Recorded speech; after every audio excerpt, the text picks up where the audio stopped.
बोलती पुस्तके. ज्यांना वाचनाचा नाद त्यांना बोलती पुस्तके घाली साद. आमचं चॅनल सबस्क्राईब करा आणि सबस्क्राईब करायला इतरांनाही सांगा. नमस्कार श्रोते मित्र हो, बोलती पुस्तके सादर करत आहे ज्येष्ठ लेखक मो मराठे लिखित एक कथा भूमिका. आपला प्रोजेक्ट बंद करण्यात येणार असल्याचं तिनं बऱ्याच दिवसांपूर्वी ऐकलं होतं. पण आज सकाळी ऑफिसात आल्या आल्या तिला ती बातमी अगदी खात्रीशीर स्वरूपातच कळली.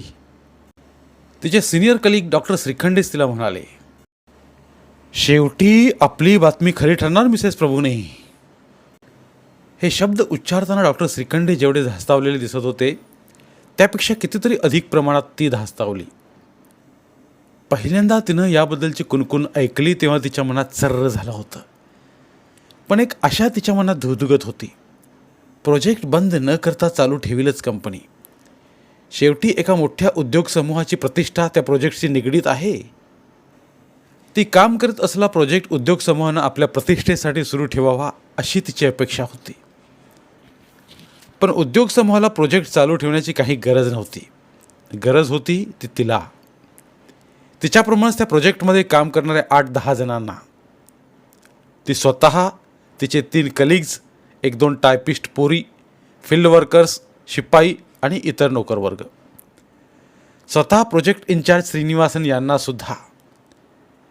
ते तर दिल्लीतला आपला जॉब सोडून या प्रोजेक्टचे इन्चार्ज म्हणून आले होते. श्रीखंडे किंवा इतर लोक, तशीच ती स्वतःसुद्धा असेच आपले पूर्वीचे जॉब सोडून या प्रोजेक्टकडे आले होते. प्रोजेक्ट तिला इंटरेस्टिंग वाटत होता. झपाट्यानं वाढणाऱ्या कारखान्यांच्या परिसरातील मनुष्य जीवनाचा अनेक अंगाने अभ्यास करायचा, विशेषतः कामगार वर्गाचा, तेथील सामाजिक वातावरणाचा, सांस्कृतिक शैक्षणिक प्रश्नांचा, पर्यावरणाच्या दूषितीकरणाचा. उद्योग समूहानं पैसे दिलेले होते, संस्था स्थापन करून फंड उभा करण्यात आला होता आणि हा प्रोजेक्ट राबवला जात होता. ती स्वतः असल्या कामात रस घेणारी होती.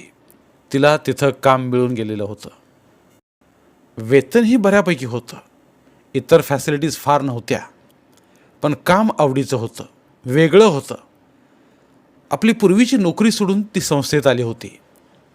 8-10 वर्षे मजेत गेली होती तिची. पण आता संस्थेनं सर्वांसमोरच प्रश्न उभा केला होता. उद्योग समूहाकडून मिळणारा पैसा आता दुसऱ्या प्रकारच्या कामाकडे वळणार होता. ती कामं करीत असलेली संस्था नावानं अस्तित्वात राहणार होती, पण कारखान्याच्या परिसरातील मनुष्य जीवनाचा अभ्यास करणारा प्रोजेक्ट स्थगित करण्यात येणार होता. 4-6 महिन्यांपूर्वी उडत उडत ही बातमी त्यांच्या कानावर आली होती. आज डॉक्टर श्रीखंड्यांनी ती कन्फर्म केली होती. अजून अधिकृत पत्र यायचं होतं, पण उद्योग समूहाच्या डायरेक्टर बोर्डानं फंड्स दुसरीकडे वळवण्याचा निर्णय घेतला होता आणि ती बातमी डॉक्टर श्रीखंड्यांना अगदी माहितगार गोटातून कळली होती आणि धास्तावलेल्या स्वरात त्यांनी ती तिला सांगितली होती. नेहमीप्रमाणेच ती इतर बहुतेकांच्या आधी आली होती. त्याबद्दल तिचा कटाक्षच असे. कधीही ठरलेल्या वेळापेक्षा उशीर करायचा नाही. उशीर झाला असता तरी तिला कोणी बोललं नसतं किंवा कामही अडलं नसतं, पण उशिरा येणं किंवा कामाची जबाबदारी टाळणं तिला कधीच मंजूर नसे. संस्थेच्या कामाची जी जबाबदारी संस्थेनं आपल्यावर सोपवली ती सर्व शक्तीनिशी पार पाडावयाची. ऑफिसात वेळेवर पोचण्यासाठी ती प्रत्येक दिवशी अगदी पहाटेपासून धडपडे. स्वयंपाक स्वतः करी, तो करता करता पोरांच्या अभ्यासावरही लक्ष ठेवी. केरवारे स्वतः करी. मुलांना जेवायला वाढून त्यांचे डबे आणि खाणी तयार करून ठेवून ती ठरलेल्या वेळी ऑफिसात पोहोचे. त्यावेळी तिच्याखेरीज आणखी कोणी क्वचितच येऊन पोहोचलेला असे. ती फील्ड वर्कसाठी ऑफिसच्या बाहेर पडे तेव्हाही ठरलेल्या वेळी ठरलेल्या ठिकाणी पोहोचे. आज ती ऑफिसात पोहोचली तेव्हा तिच्या आधी फक्त डॉक्टर श्रीखंडे तेवढे येऊन पोहोचले होते व आल्या आल्या त्याने ती बातमी तिला ऐकवली होती. काही महिन्यांपूर्वी उडतशी बातमी ऐकल्यामुळं तिनं मनाची तयारी केलीच होती आणि अंतिमतः जेव्हा ही बातमी ऐकावी लागेल तेव्हा फार मानसिक धक्का आपणाला बसणार नाही असा तिचा अंदाज असूनही श्रीखंड्याने दिलेली बातमी ऐकताच ती धास्तावून गेली. म्हणजे आपणाला जी थोडीशी आशा वाटत होती ती पुटपुटली. तीही संपली. कालच मला कळलं, सांगितलं ना, डॉक्टर श्रीखंडे म्हणाले. ती आपल्या जागेकडे गेली. पर्स टेबलावर ठेवून खुर्चीत बसली. खूप दमून गेलेली असल्याप्रमाणे. तिला असं दमून गेल्यासारखं कधी वाटत नसे. तसं आपणाला वाटता कामा नये असं तिनं स्वतःला शिकवलं होतं. लग्नाला 20 वर्ष होऊन गेली होती. या काळात कितीतरी असे क्षण येऊन गेले जेव्हा आपण खूप खूप दमून गेल्याप्रमाणे तिला वाटायला हवं होतं. पण ते सर्व क्षण तिनं समर्थ होऊन पेलले होते. पण हा क्षण खुर्चीवर बसल्या बसल्या तिला वाटलं, आता हा क्षण आपल्याच्यानं पेलवणार नाही. ताकदच नाही उरली आपल्यात. ती संपून गेली आहे सगळी शक्ती. इतक्या सगळ्या भूमिका पार पाडताना आई वडिलांना आधार देणाऱ्या मुलीची, प्रेयसीची, बहिणीची, आईची, बायकोची, अभ्यासिकेची, संशोधिकेची, नोकरदाराची आणि आता पुन्हा एकदा बेकार झालेल्या एका सुशिक्षिताची. ही बेकारी कोणत्या वयात? 50शीला टेकल्याच्या. ती तिच्या आईवडिलांची एकुलती एक मुलगी होती. हुशार होती आणि वडिलांची इच्छा तिनं खूप शिकावं अशी होती. म्हणून ती शिकत राहिली. शिक्षण झाल्यावर तिला नोकरी मिळाली. घराशेजारी होती, आईवडिलांच्या जवळ, म्हणून तिनं ती स्वीकारली. वडिलांनी लग्नाची बोलणी चालवली तेव्हा म्हणाली, माझं लग्न हा तुमच्या काळजीचा विषय व्हावा असं मला वाटत नाही. तो माझा प्रश्न आहे. मला जेव्हा सोडवायचा तेव्हा सोडवीन. ती प्रश्न सोडवताना एक खबरही घेणार होती. उत्तर सरळ असावं, गुंतागुंतीचं नसावं, प्रश्न सोडवता सोडवता अधिक प्रश्न निर्माण करणारं नसावं. श्रीधर तिला भेटला. तिला आवडला. तो तिच्या मते एक होतकरू तरुण होता. कुठेतरी नोकरी करीत होता. पण नोकरी करणं आणि नोकरी संपली की निवृत्त होणं हेच काही ध्येय नव्हतं. त्याला काहीतरी कार्य करायचं होतं. समाजसेवेच्या स्वरूपाचं, सांस्कृतिक कार्याच्या स्वरूपाचं, राजकीय कामसुद्धा. ते तिला पटलं, आवडलं. त्यांचं वेगळेपणही तिला जाणवून गेलं. लग्न करायचं ठरल्यानंतर ती त्याला म्हणाली, तू आमच्याच घरी ये राहायला. अगदी घर जावई म्हणून नव्हे, पण घर मोठं आहे. आईवडिलांनाही गरज आहे. मी तुझ्याकडे आले काय किंवा तू माझ्याकडे आलास काय? पण त्याला ते पसंत नव्हतं. ती त्याला म्हणाली, ओके, आपण तुझ्या किंवा माझ्याही आईवडिलांकडे न राहता तिसरीकडेच राहू. त्यानं म्हटलं, तू निर्णय घेशील तो मला मान्य आहे. लग्न करून आईवडिलांचं घर सोडतानाच तिनं पगाराचे साठवलेले पैसे आईवडिलांकडे सुपूर्द केले. हे तिनं त्याला सांगितलं तेव्हाही तो म्हणाला, तू घेशील तो निर्णय मला मान्य आहे. पुढेही तो असंच म्हणत राहिला. सगळे निर्णय तीच घेत राहिली.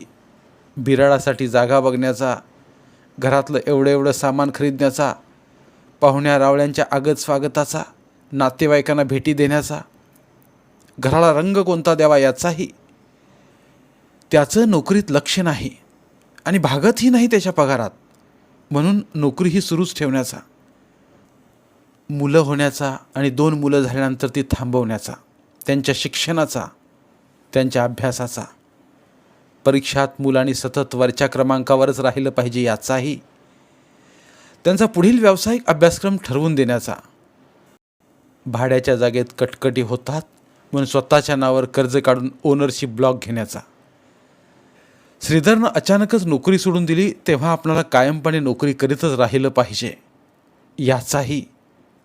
असे संसारातले, आयुष्यातले सगळे महत्त्वाचे निर्णय तिनंच घेतले होते. निर्णय घेतले होते आणि त्याच्या पाठोपाठ येणाऱ्या काळज्या आणि जबाबदाऱ्या यांची ओझी पण स्वतःच्याच शिरावर घेतली होती आणि दमून जायला होईपर्यंत वाहिली होती. तिला अनेकदा वाटे, श्रीधरने यातली काही ओझी पेलायला हवी होती. यातल्या काही जबाबदाऱ्या घ्यायला हव्या होत्या. काही निर्णयही घ्यायला हवे होते. कुटुंबातला प्रमुख घटक म्हणून. पुरुषाच्या तालानं चालणाऱ्या भारतीय कुटुंब संस्थेतील स्त्रियांचा तिला कधीकधी हेवा वाटे. या बायकांचं आयुष्य किती निश्चिंत असतं. सगळे निर्णय पुरुषानं घ्यावयाचे आणि निर्णय घेण्यामुळे येणाऱ्या सर्व जबाबदाऱ्या, सर्व काळज्या यांची ओझीसुद्धा त्यांनीच वहायची. आपल्या वाट्याला मात्र इतर अनेक भूमिकांबरोबर हीही भूमिका आली. कर्त्या कुटुंब प्रमुखाची, महत्त्वाचे निर्णय घेण्याची आणि त्यामुळे येणाऱ्या काळज्या स्वतःच वाहण्याची, त्यामुळं थकून भागून जाण्याची. टेबलावर डोकं ठेवून कधीच आपण बसलो आहोत हे तिच्या लक्षात आलं ते ऑफिसातले इतर सहकारी येऊन आवाज वाढला तेव्हा. ती एकदम जागी झाली आणि लज्जित झाल्याप्रमाणे सावरून बसली. काय हो मिसेस प्रभूने, आज ऑफिसात आल्या आल्या झोप? कोणीतरी म्हणालं. या उद्गारामुळे तर ती अधिकच खजील झाल्यागत उठली आणि वॉश घेऊन आली. कामाकडे वळली. पण कामाकडे तिचं लक्ष लागत नव्हतं. इतरही कोणाचं लागत नव्हतं. सगळ्यांच्या चर्चेचा एकच विषय होता, प्रोजेक्ट लवकरच बंद करण्यात येणार याचा. डॉक्टर श्रीखंडे यांनी आणलेली बातमी त्यांनी सर्वांनाच सांगितली होती. ती निश्चित स्वरूपाची बातमी ऐकण्यात आल्यानंतर सर्वांना एकच वाटत होतं, उपजीविकेचं दुसरं काहीतरी साधन पाहिलं पाहिजे. डॉक्टर गोसावींनी स्वतःच अशा स्वरूपाचा एक खाजगी प्रोजेक्ट सुरू करायचं ठरवलं होतं. ते त्यांनी बोलता बोलता जाहीर केलं. अशा प्रकारच्या प्रकल्पांसाठी मोठमोठ्या देणग्या कशा मिळवायच्या या तंत्रात ते पारंगत होते.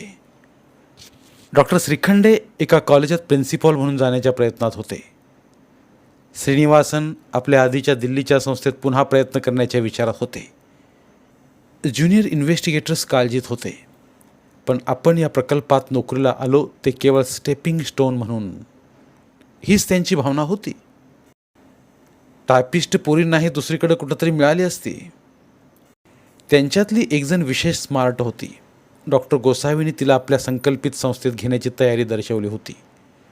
दुसरी लग्न करून नोकरीच्या त्रासातून मुक्त होण्याची उमेद बाळगून होती. कारण तिच्या भावी सासू सासऱ्यांना सुनेनं नोकरी करणं अजिबात पसंत नव्हतं.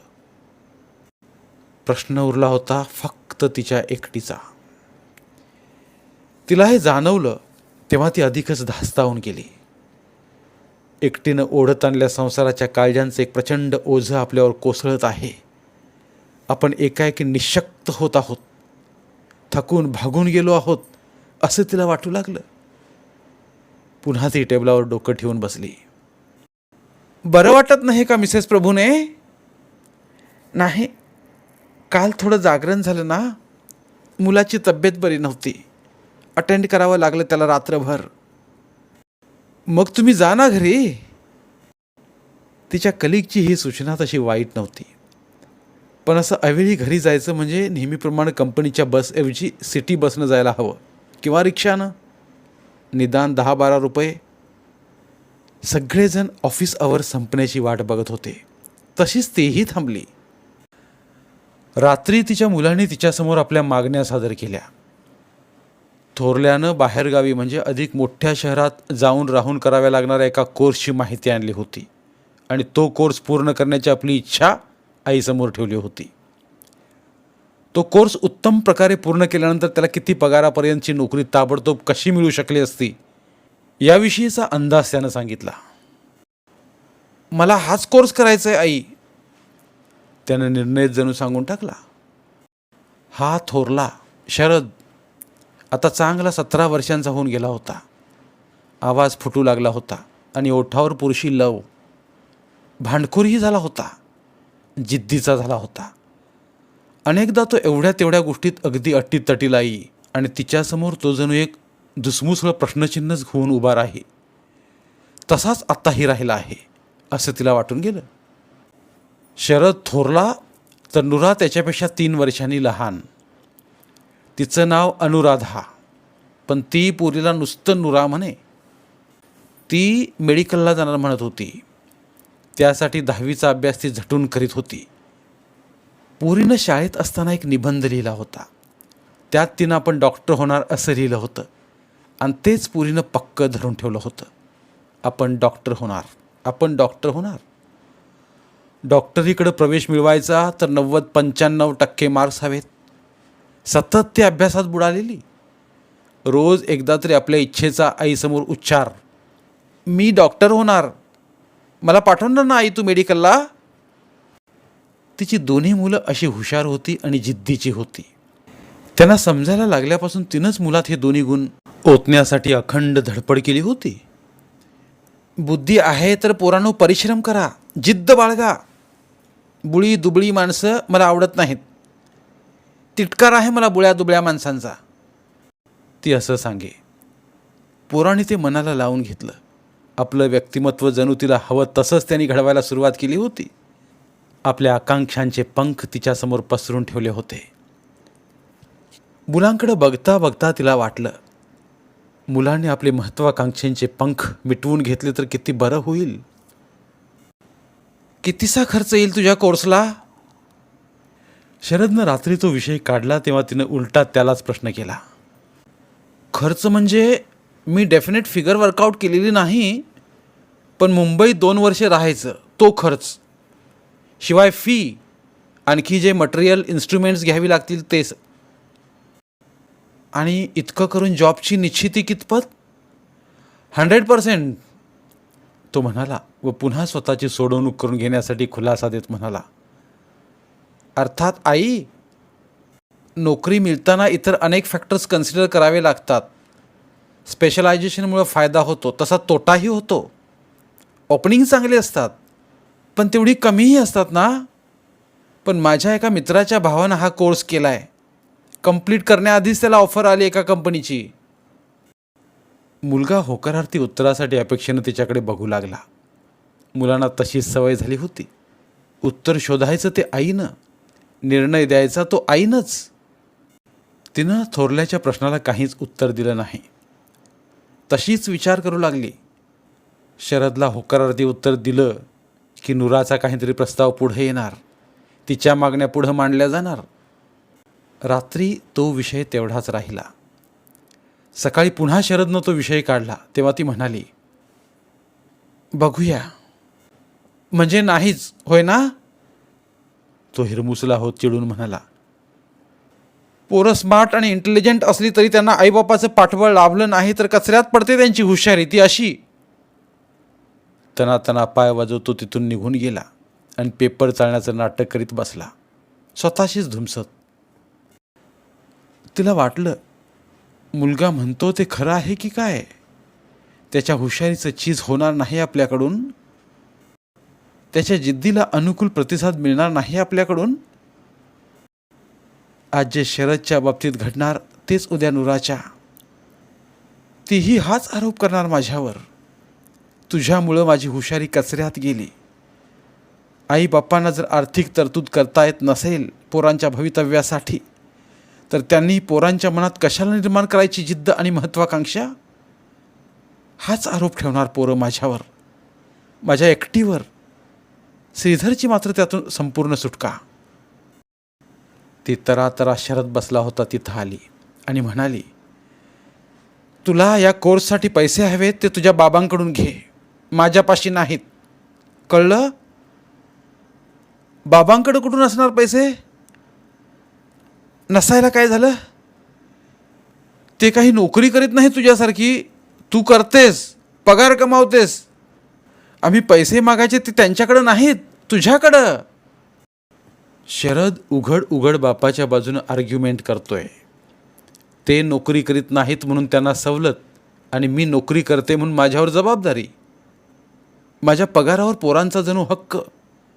इतकी वर्ष संसार चालवला, कटकटी नकोत भाड्याच्या घरातल्या म्हणून ब्लॉक घेतला कर्ज काढून, त्याची परतफेड, आजवर पोरांची शिक्षणं आणि अधूनमधून श्रीधरला खर्चायला पैसे. त्यानं शेवटी या सगळ्या करण्यावर लाथच मारली. थुंकला जणू माझ्या कष्टावर, माझ्या जगण्यावर.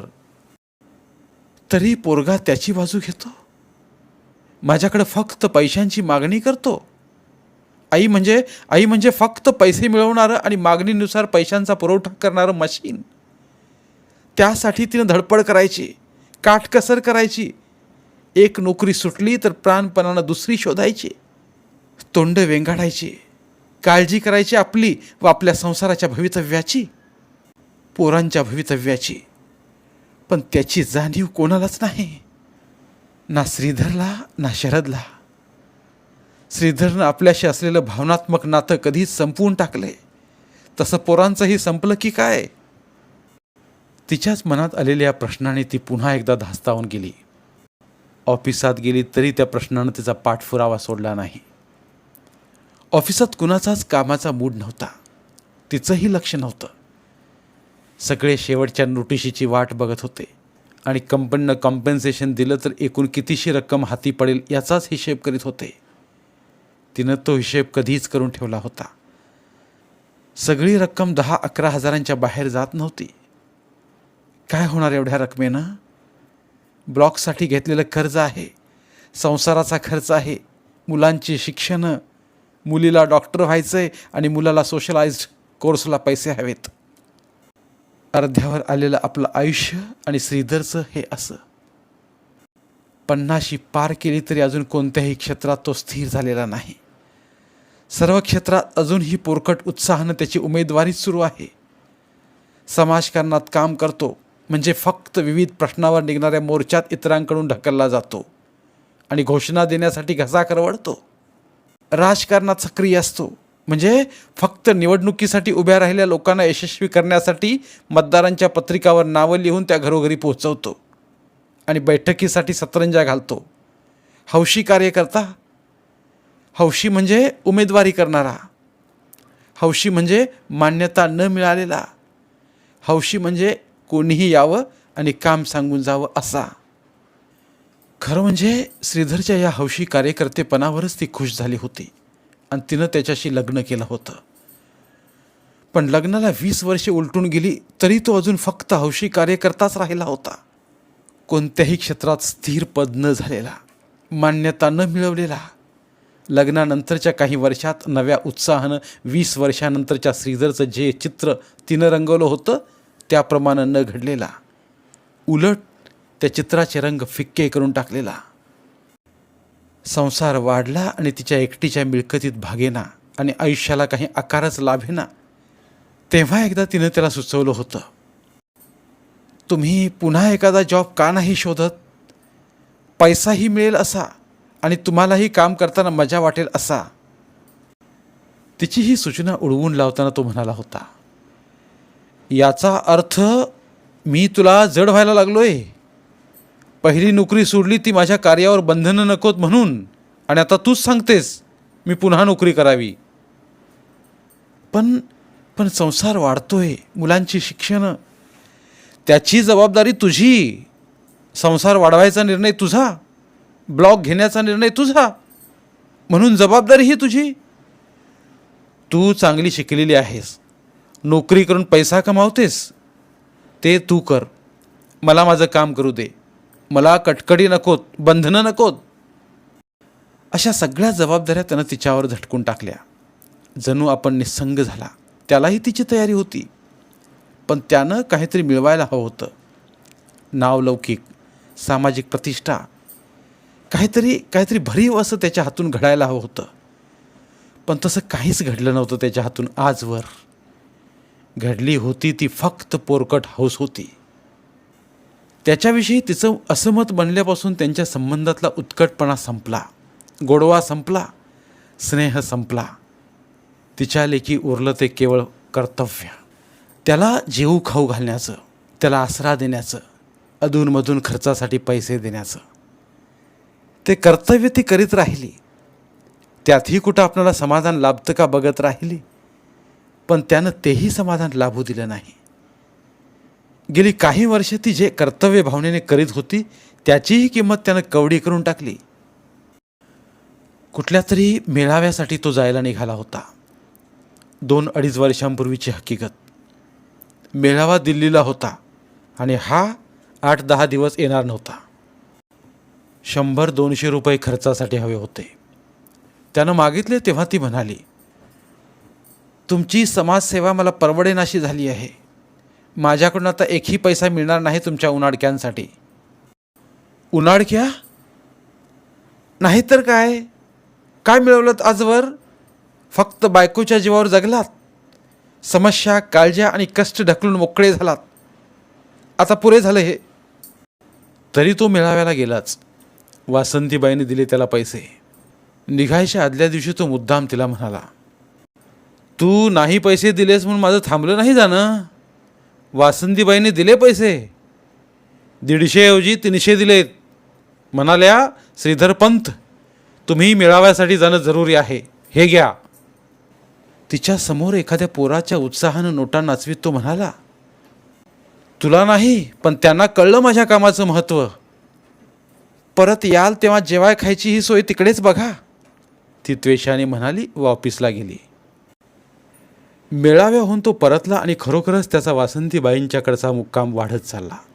वासंतीबाई हे एक दिवसाआड वर्तमानपत्रात येणारं नाव. वडिलांनी भरपूर इस्टेट ठेवली होती व नवऱ्याला तिनं घटस्फोट दिला होता. ती राजकारणात होती, अनेक सरकारी कमिट्यांवर होती, म्युन्सिपाल्टीची सदस्य होती, शैक्षणिक संस्थांशी संबंध होता. अनेक संस्थांची ती अध्यक्ष तर होतीच किंवा सेक्रेटरी तरी. वडिलांनी मागं ठेवलेलं घर खूप मोठं होतं. अनेक खोल्यातून कोणी ना कोणी असेच आश्रितासारखे.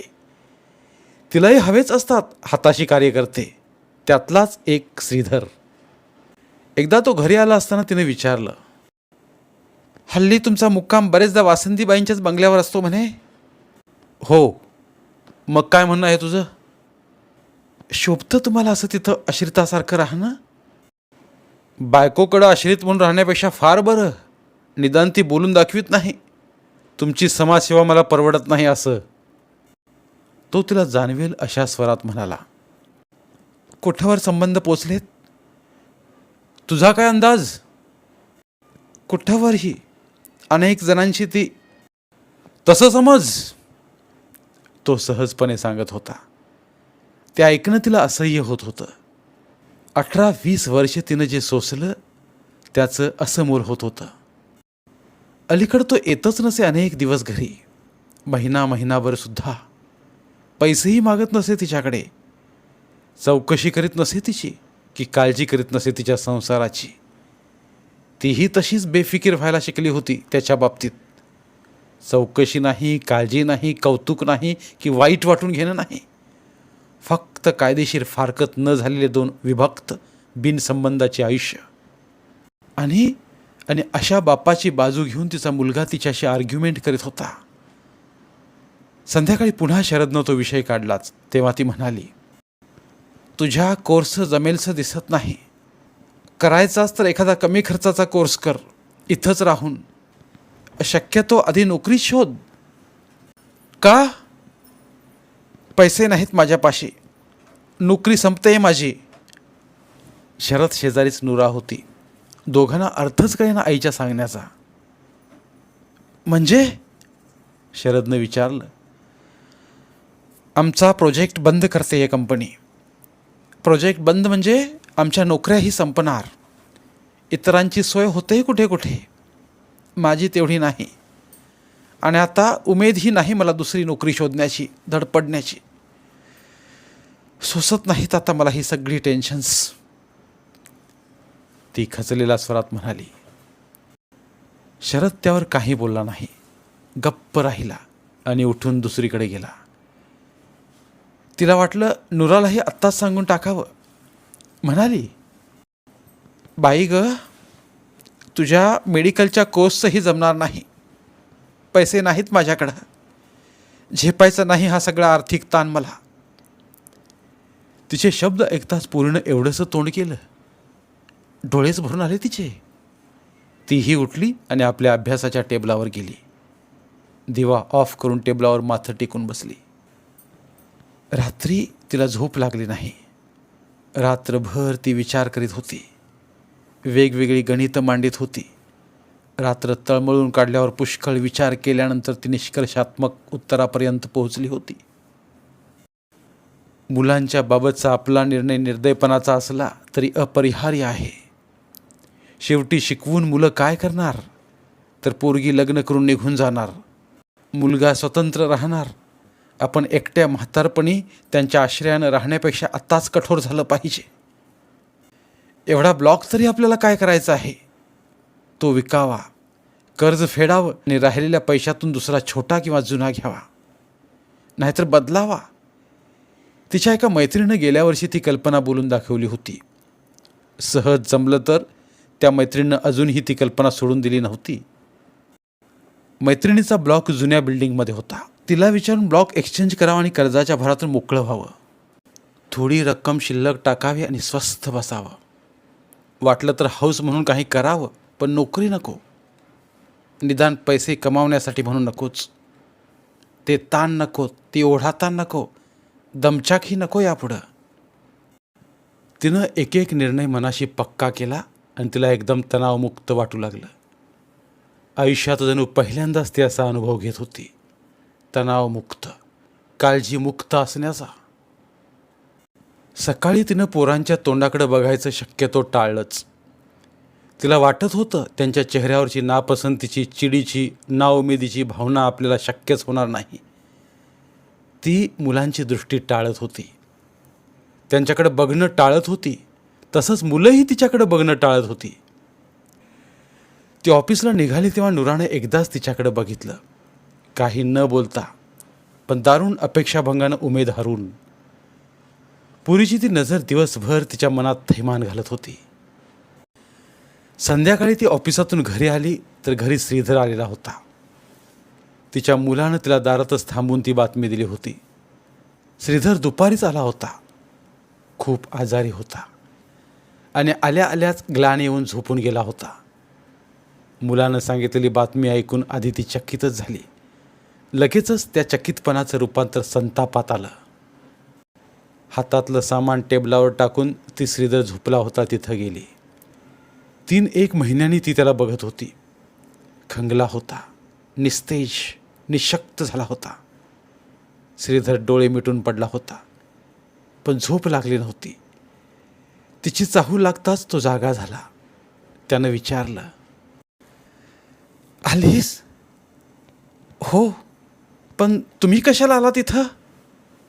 तिच्या तोंडून हेच शब्द बाहेर पडले, तिच्या नकळतच. तिनं मनाशी काहीच ठरवलं नसतानाही. त्यानं नजर वळवली आणि पुटपुटला, इथं नको येऊ तर कुठे जाऊ? जा तिकडं, त्या बाजार बसवीकडं, वासंतीकडं, ती त्वेषानं म्हणाली. तिनंच तर मला सरकारी हॉस्पिटलला पाठवून दिलं, नोकरांकरवी. आजारी पडलो खूप. झाले 2 महिने. 4 दिवस तसेच झोपून काढले तिच्या घरी. 5व्या दिवशी तिला बातमी कळली. आली आणि म्हणाली, सरकारी दवाखान्यात जाऊन पड. इथं सवड नाही कुणाला तुमची आजारपणं काढायला. मग इथे आहे वाटतं? तिच्या प्रश्नावर आपली प्रतिक्रिया व्यक्त न करता तो आपल्या आजाराचीच हकीकत सांगित राहिला. 2 महिने काढले दवाखान्यात. तिथले लोक म्हणायला लागले, आता मुकाट्यानं बेड रिकामं करा. तुम्हाला दवाखान्यात राहायची गरज नाही, घरी जाता. अगदी हाकलूनच दिलं मला. म्हणून मग बायकोची आठवण आली, घराची गरज भासली, ती उपहासानं म्हणाली. तो त्यावर काही म्हणाला नाही. काकुलतीला आलेल्या आधारासाठी याचना करणाऱ्या नजरेनं तिच्याकडे बघतच राहिला. ती बोलतच होती, काही नको डोळ्यात काकुलती आणायला, इतकं व्याकुळ नजरेनं बघायला. मला नाही आता पाजर फुटणार. बरं झालं आला ते, नाहीतर मीच बोलावून घेणार होते कोर्टात. संबंध सपलेच आहेत, कायदेशीरपणे संपूया आता कायमचे. मी मागणी करते तुमच्याकडे घटस्फोटाची. मी यापुढं तुमची बायको म्हणून जगू इच्छित नाही, एक क्षणभरही. ती ताड बोलली आणि आपल्या कामाला निघून गेली. श्रीधर काहीच बोलला नाही. त्यानं फक्त तोंड फिरवलं. थोड्या वेळानं ती चहा घेऊन आली. कधीपासून तो वाट बघत होता चहाची. घाईघाईनं त्यानं चहाची कपबशी आपल्या हाती घेतली. त्याच घाईघाईनं त्यानं आधी चहा संपवून टाकला आणि तिच्याकडं न बघता झोपून गेला. संध्याकाळी मुलाला पाठवून तिनं डॉक्टरांना बोलावून घेतलं. दुसऱ्या दिवशी ऑफिसला जाण्याआधी त्याला हवी ती औषधं घेऊन ती आली. म्हणाली, बरे होईपर्यंत इथं थांबा, मग चालू लागा कुठं जायचं तिकडं. काहीही गरज नाही इथं थांबायची, काहीही गरज नाही. आणि आता माझ्यापाशी शक्ती नाही. सगळं सांभाळलं आजवर मीच. संसार सांभाळला, पोरांची शिक्षणं केली, घर घेतलं, तुम्हाला सांभाळलं. शेवटी तुम्ही थुंकलात माझ्या सगळ्या करण्यावर. पोरांनीही किंमत केली माझी. श्रीधर काहीतरी पुटपुटू लागला, पण त्याचे शब्द ऐकण्यासाठी ती थांबलीच नाही तिथं. ऑफिसला निघून गेली. अपेक्षेप्रमाणे आठवड्याभरातच त्यांना लेखी सूचना देण्यात आल्या. कर्मचाऱ्यांचे ड्यूज चुकते करून प्रोजेक्ट लवकरच बंद करण्यात येणार होता. त्या क्षणाची तिनं मनोमन सिद्धता केलीच होती, पण प्रत्यक्ष ते पत्र तिच्या हातात पडलं तेव्हा ती नकशिकांत थरकून गेली.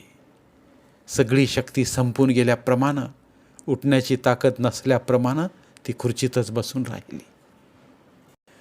ती संध्याकाळी घरी पोचली. ती अगदीच थकूनच आली आणि काही न करता तशीच अंथरुणावर पडली.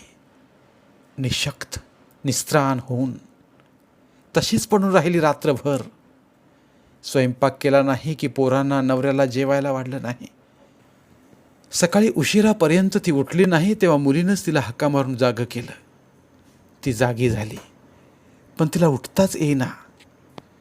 पाय वर करता येईना, हात हलवावेत तर हातांची हालचाल करता येईना, बोटं वळेनात. काय घडतंय हे? काय घडलंय? तिनं पोराला हाक मारली, म्हणाली, अरे काय होतंय हे? मला उठताच येत नाही. मुलगा डॉक्टरकडे धावला. मुलगी शेजारी येऊन उभी राहिली. आई आई करीत काय करावं ते न समजून नुसतंच आईचं अंग कुरवाळीत राहिली. श्रीधर उठून आत आला. ती तशीच पडलेली होती. तो आला, पण ती त्याच्याशी काहीच बोलली नाही. त्याच्यापाशी शब्द नव्हते तिच्याशी बोलायला. तिच्यापाशी मिनिटभर थांबून म्हणाला, बसवत नाही माझ्याच्यानं, मी पडतो. डॉक्टर आले. त्याने रिपोर्ट दिला, पॅरालिसिसचा अटॅक. ॲम्ब्युलन्स पाठवतो, हॉस्पिटलमध्ये हलवा. तिला रडूच कोसळलं. ॲम्ब्युलन्स आली. स्ट्रेचरवरून तुला ॲम्ब्युलन्सकडे नेलं जात असताना श्रीधर आपल्या अंथरुणावर कसाबसाच उठून बसला. इतका अशक्त झाला होता तो. तिनं त्याच्याकडे बघितलं तेव्हा त्यानं विचारलं, मी राहू ना इथं तुझ्या घरात? तुमची मर्जी. ती तुटकपणे म्हणाली, कुठं जाणार दुसरीकडं? तो थोडं स्वतःला उद्देशून म्हणाला. पुन्हा त्याने तेच शब्द उच्चारले होते, कुठं जाणार दुसरीकडं? हॉस्पिटलमध्ये दाखल झाल्यानंतरही ती त्याच उद्गारांचा विचार करीत होती. मी राहू ना इथं तुझ्या घरात? नका राहू, अजिबात राहू नका. चालते व्हा ताबडतोब. पण त्याची ती केविलवाणी नजर आधारासाठी आगतिक झालेली, याचना करणारी, भीक मागणारी, माझ्या सगळ्या आयुष्यावर थुंकून पुन्हा. हॉस्पिटलमधल्या तिच्या बिछाण्याभोवती तिची दोन्ही पोरं होती. काहीच समजत नसलेली, भांबावलेली. नुरा आपलं भांबावले पण कासावीस होण्यातून, रडण्यातून, आई आई म्हणून आईला हक्का मारण्यातून व्यक्त करीत होती. तर शरदनं आपलं भांबावले पण आवरून धरलं होतं. डॉक्टर तपासून गेले. पोरांना म्हणाले, घरचं मोठं कोणी नाही का? बाबा आहेत, शरदनं सांगितलं. ते येणार नाहीत, आजारी आहेत. डॉक्टरांनी पोरांच्या पाठीवर सहानुभूतीनं थोपटलं आणि म्हणाले, सिरियस नाही आहे फारसं, पण काळजी घ्यायला हवी. 8 दिवस राहायला हवं हॉस्पिटलमध्ये. आणि मग नर्सला सूचना देऊन ते निघून गेले. मग शरदला सांगावंच लागलं आईला. तो म्हणाला, बाबा खरंच फार आजारी आहेत आई, नाहीतर ते आले नसते का? आले असते. ती अर्धवट काहीतरी म्हणाली. आज पहाटे त्यांना खूप खोकला आला. कितीतरी वेळ धाप लागली होती त्यांना. कासावीस होऊन निपचित पडले होते ते. मला हाक मारल्या त्यांनी, पण मला ऐकू नाही आलं. खोकून त्यांना कधीतरी झोप लागली असणार. सकाळी जाग आल्यावर आधी त्यांनी तुझी चौकशी केली. उठवत पण नाही त्यांना. ती फक्त ऐकत होती, काही बोलतच नव्हती. नर्स येऊन औषधं इंजेक्शन देऊन गेली. तिला हवं नको ते बघून गेली. बराच वेळ ती दोन्ही पोरं नुसतीच बसून होती. मग शरदनं मध्येच विचारलं, आई, तू घालवून देणार आहेस बाबांना घरातून? त्याच्या या प्रश्नालाही तिनं उत्तर दिलं नाही. पोरांकडं बघितलं फक्त. पुन्हा तो तसाच तिला भासला, प्रश्नचिन्हासारखा. तो तिच्याकडे विशिष्ट नजरेनं बघत होता. तू अन्याय करतेस माझ्या बापावर अशा भावनेने? तुला तुला म्हणायचं काय शरद? तुझ्या वडिलांवर मी अन्याय करते? अरे अरे त्यांनी. तिला खूप बोलायचं होतं, पण ती शब्द आवळून गप्प राहिली. समजतं मला, वासंतीबाईंचंच ना? जगात खूप ठिकाणी चालतं असं. ती थक्क होऊन त्याच्याकडे बघत राहिली. एवढ्याशा पोराचे हे शब्द, हे सांगणं, जगात सगळीकडे चालतं असं. तुझ्या घरात चाललं तर काय बिघडलं असं सांगतोय का हा? म्हणून मीही चालवून घेऊ? किती आजारी झालेत ग ते, किती अशक्त. तुला माहीत नाही? तुला अटॅक आल्यापासून ते मला कितींदा म्हणाले, आम्हा मुलांसारखंच तू त्यांना सांभाळलंस. एवढंच म्हणतात ते, आणि मग डोळे भरभरून येतात त्यांच्या आई. याचा अर्थ इतकाच आहे शरद. काय? हाच की इथून पुढंही मी त्यांना तसंच सांभाळायला हवं आहे, असंच ना? ती बोलायचीच थांबली. आई, तू बरी होणार ना लवकर? लवकर घरी ये ना, पोरगी म्हणाली. आईचं निशक्त पडलेलं शरीर चाचपू लागली. तिनं पुरीच्या पाठीवरून हात फिरवला. म्हटलं, होणार तर लवकर बरी होणार. व्हायलाच हवं ना मला लवकर बरं. आजारी पडून कसं भागणार? मला नोकरी चुकली आहे का पैसे मिळवून आणणं चुकलं आहे? एक सुटली तर दुसरी शोधायला हवीच. शरदचा स्पेशल कोर्स, तुझं मेडिकल, बाबांचा आजार. मला वाटायचं मी नुसती आई आहे तुमची. अगदी अगदी अलीकडं मला वाटायचं आई, पण नाही आहे तुमची. तुमची इच्छा नाही मला पूर्ण करणं जमणार, पण आई तर आहेच तुमची, आणि तुमच्या बाबांची बायको पण आहेच ना. पुन्हा ती बोलायची थांबली. तिने डोळे मिटून घेतले. शरद निघाला तेव्हा ती त्याला म्हणाली, पेपर आणत जा रे रोज. जाहिराती बघत राहायला हव्यात मला दुसऱ्या नोकरीसाठी. धन्यवाद. पुन्हा भेटूया एका नवीन कथेसोबत.